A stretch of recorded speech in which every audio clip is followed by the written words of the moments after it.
Hey guys, welcome back to my YouTube channel. మీరు కనుక నన్ను ఫస్ట్ టైం చూసినట్లయితే నా పేరు Gautami. Welcome back to my channel. So already అందరికీ తెలుసు నేను ఈ వీడియో దేనికి చేస్తున్నాను అండ్ మీ అందరూ చాలా మంది వెయిట్ చేస్తున్నారు ఎప్పుడెప్పుడు చూద్దామా అని నేను ఎలా ఎంజాయ్ చేస్తున్నాను. సో మీరు కూడా నాతో పాటు ఎంజాయ్ చేయండి. అండ్ ముఖ్యంగా ఈరోజు వీడియో వచ్చేసరికి ఎవరైతే చూడట్లేదో వాళ్ళకి చెప్తున్నాను. And first of all and ఈ పార్ట్ చూసే ముందు ఆల్రెడీ దీనికి ముందు పార్ట్ ఆల్రెడీ రిలీజ్ చేశాను యూట్యూబ్ లో, అది కూడా వాచ్ చేయండి.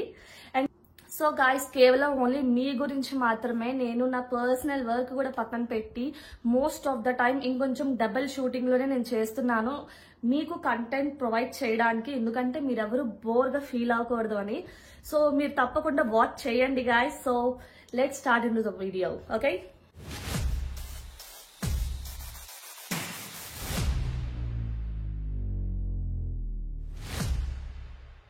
ఈరోజు వచ్చేసి నేను నా అవుట్ఫిట్ మీకు చూపించబోతున్నాను. ఎయిర్పోర్ట్కి వెళ్తున్న అవుట్ఫిట్. సో ఆల్రెడీ ఇక్కడ చాలా హాట్ గా ఉంది కాబట్టి మనం కూల్ అండ్ హాట్ గా రెడీ అవ్వాను. సో సింపుల్ గా పెండెంట్ నెక్లెస్ సిల్వర్ చైన్ వేసుకున్నాను, డైమండ్, రియల్ డైమండ్ కాదు, నార్మల్ డైమండ్. అండ్ తర్వాత వచ్చేసి వైట్ ప్లెయిన్ షర్ట్, మా హస్బెండ్ ని నొక్కేశాను. అండ్ తర్వాత వచ్చేసి వైట్ షర్ట్ తో పాటు కాంబినేషన్ బ్లాక్ రేసర్ బ్యాక్ వేసుకున్నాను. And some pearl bracelet and Apple watch and small cute ear rings. And ముఖ్యంగా ఈ అవుట్ఫిట్ కి రీజన్ ఏంటంటే ఫ్లైట్ జర్నీలో కొంచెం సరిగ్గా ఉండదు. సో ఫ్రీగా ఉండడానికి మాత్రమే నేను ఈ అవుట్ఫిట్ ని సెలెక్ట్ చేసుకున్నాను. మీ అందరికీ నచ్చింది అనుకుంటాను. అండ్ జీన్స్ వచ్చేసి క్యాజువల్ గా నేను షార్ట్స్ వేసుకున్నాను. మీ తర్వాత వీడియోస్ లో చూస్తారు, ఎయిర్పోర్ట్ వీడియోలో చూపిస్తాను మీకు. సో అండ్ ఫైనల్ గా వచ్చేసరికి నేనైతే ఇప్పుడు ఎయిర్పోర్ట్ కి స్టార్ట్ అవుతున్నాను. మీ అందరూ చూడొచ్చు నేను ఈచ్ అండ్ ఎవ్రీథింగ్ మాక్సిమం నాకు అయినంత వరకు నేను అన్ని వీడియో కంటెంట్ కింద చూపిస్తాను. మీరు చూస్తూ ఎంజాయ్ చేయండి. అండ్ నేనైతే ఇప్పుడు నేను నిన్న ప్యాక్ చేసిన లగేజ్ బ్యాగ్ అంతా ఇంకొకసారి రీచెక్ చేసుకున్నాను. అండ్ వన్ మోర్ థింగ్, అన్ని చార్జర్స్ అండ్ నా phone charger, not only phone charger చెప్పాలంటే చాలా ఛార్జర్స్ అయ్యాయి.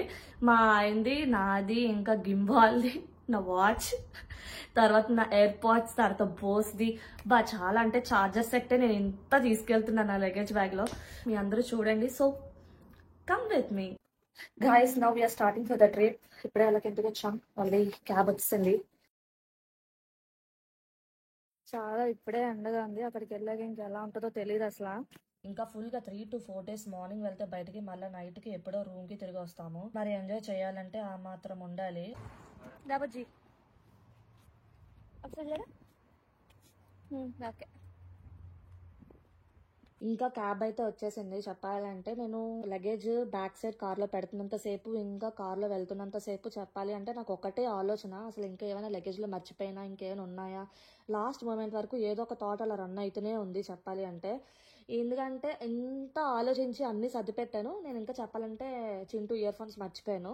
ఇలా ఉంటుంది మరి నాతోటి. సో అలా ఏదో ఒక ఆలోచన అన్ని సర్దిపెట్టా అనుకుంటా, కానీ ఏదో ఒకటి మర్చిపోతాను. మీరు కూడా ఎంతేనా చెప్పండి. ఈ విషయంలో అయితే పెద్దవాళ్ళు చాలా గ్రేట్ అని చెప్పచ్చు. ఇంకా మమ్మీ కానీ మా అత్తమ్మ కానీ సూపర్. అయితే ఇంకా చెప్పాలి అంటే కనుక మా అత్తమ్మ ఫస్ట్ టైం నేను మ్యారేజ్ అయ్యాక ఇండియా నుంచి అబ్రాడ్ వస్తున్నప్పుడు అయితే కనుక ఫుల్గా మా అత్తమ్మ అంతా లగేజ్ ఫస్ట్ నుంచి లాస్ట్ వరకు చక్కచక్క సర్ది పెట్టేశారు. చాలా ఫాస్ట్గా, అంటే నేనైతే అసలు ఎక్స్పెక్ట్ చేయలేదు మా అత్తమ్మ అలా సర్దేస్తారని. ఎంత నీట్గా క్లీన్గా ఒకేసారి నేను అలా అందిస్తున్నాను, మా అత్తమ్మ అలా సర్ది పెట్టారు. నాకు ఇంకా బాగా గుర్తుంది, నాకేం ఇబ్బంది అవ్వకూడదని ఆర్గనైజర్గా అన్ని పెట్టారు. అండ్ ప్రతిదీ నాకు మళ్ళీ అబ్రాడ్ వచ్చేసాక అన్ప్యాకింగ్ చేస్తున్నప్పుడు కూడా నాకు అన్నీ నాకు బాగా చెప్పారు. ఇలా పెట్టుకో, అలా పెట్టుకుంటే ఇల్లు బాగుంటుంది, అన్ని నేర్పించారు చెప్పాలి అంటే. ఇంకా చిన్నప్పటి నుంచి అయితే మా డాడీ స్పెషల్గా అయితే ఎవ్రీ ఇయర్ ట్రావెలింగ్కి తీసుకెళ్లేవారు, పుణ్యక్షేత్రాలని చెప్పచ్చు ముఖ్యంగా. ఇంకా మా మమ్మీ అయితే చక్కచక్క అన్ని లగేజ్ ప్యాకింగ్ చేస్తూ ఉండేది. ఇంకా ఫుడ్ కూడా ఇంట్లో ఫుడ్డే ట్రావెలింగ్ కూడా తీసుకెళ్లేవాను. అప్పుడైతే నాకు బాగా చిరాకు వచ్చింది, అమ్మ నాకు బయట ఫుడ్డే కావాలి అంటుంటే దాన్ని. అప్పుడు తెలియదు కదా, సో ఇంటి ఫుడ్ వాల్యూ. సో ఇప్పుడు బయటకు వెళ్ళాకైతే ఇక్కడైతే మన ఫుడ్ అసలు ఏం బాగోదు, ఇండియన్ ఫుడ్ అయితే అసలు దొరకదు. ఒకవేళ వెళ్ళినా సరే ఆ టేస్ట్ అయితే అస్సలు రాదు. అబ్రాడ్ అనుకుంటాం కానీ మన ఫుడ్ అయితే అంత గొప్పగా అయితే ఏం ఉండదు. నాకు తెలిసినంత వరకు ఇక్కడ అంత ఏమీ టేస్ట్ ఉండదు, మన ఇండియా టేస్ట్ ఉండే అంత అయితే ఇక్కడ ఉండదు.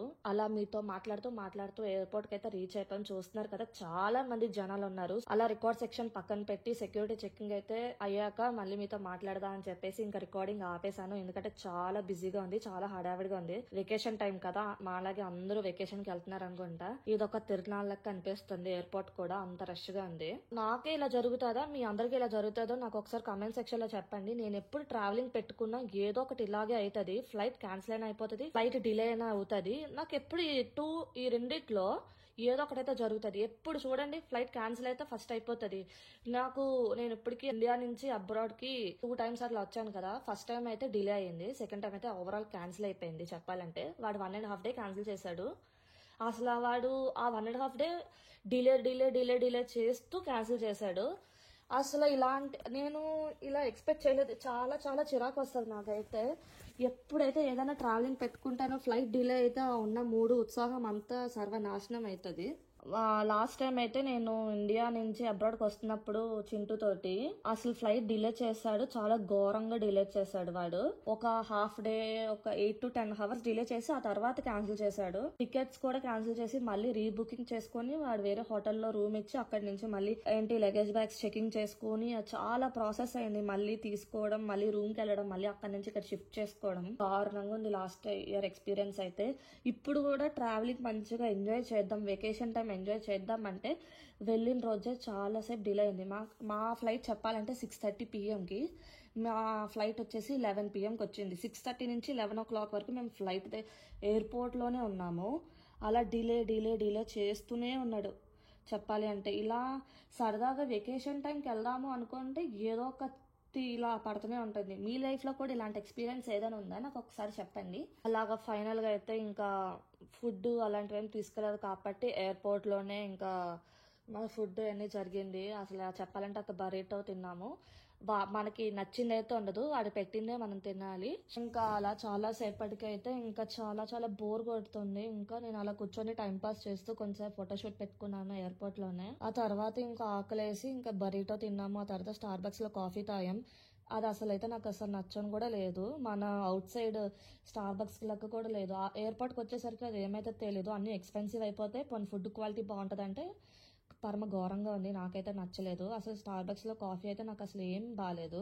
ఏంటో ఇంకా తెలియదు. అలా ఫ్లైట్ ఓవరాల్ గా 11:30 PM కి వచ్చింది. మేమైతే 11:30కి ఫ్లైట్ ఎక్కితే వాడు ఒక ½ an hour ఏదో అటు ఇటు కొంచెం ఇంట్రొడక్షన్ ఏదో ఇచ్చాడు. సో ఆ తర్వాత స్టార్ట్ అయ్యి 2.5 hours తర్వాత ఫ్లోరిడాకి ఎంటర్ అయ్యాం. ఫైనల్ గా అయితే ఎంటర్ అయిపోయాము. సో మేము అనుకున్న ప్లాన్ ప్రకారం ఫస్ట్ డేనే డిస్నీ వరల్డ్ కి వెళ్ళాలి. సో ఇంకా టైం సరిపోదు, ఎర్లీ మార్నింగ్ అటు ఇటు ఇబ్బంది అవుతుందని చెప్పేసి అది మేము క్యాన్సిల్ చేసుకున్నాము. సో మా ప్లానింగ్ అంతా కొంచెం అటు ఇటు తిరగమరగా అయింది. అది మీరు అప్ కమింగ్ వీడియోస్ లో చూడొచ్చు. నేను చెప్తాను అసలు ఏంటయింది ఎలాగా అనేది. ప్రెసెంట్ అయితే ఫ్లోరిడాకి మేము midnight 3 o'clock కి రీచ్ అయ్యాము. ఆ తర్వాత ఎయిర్పోర్ట్ నుంచి కార్ రెంటల్స్ మేము బుక్ చేసుకున్నాం కాబట్టి అక్కడి నుంచి కార్ రెంటల్స్ కి వెళ్ళి కార్ రెంటల్స్ లో మేము కార్ తీసేసుకొని ఆ తర్వాత రిసార్ట్ బుక్ చేసుకున్నాం కాబట్టి ఆల్రెడీ ఆ కార్ రెంటల్స్ నుంచి రిసార్ట్ కి వెళ్ళాము.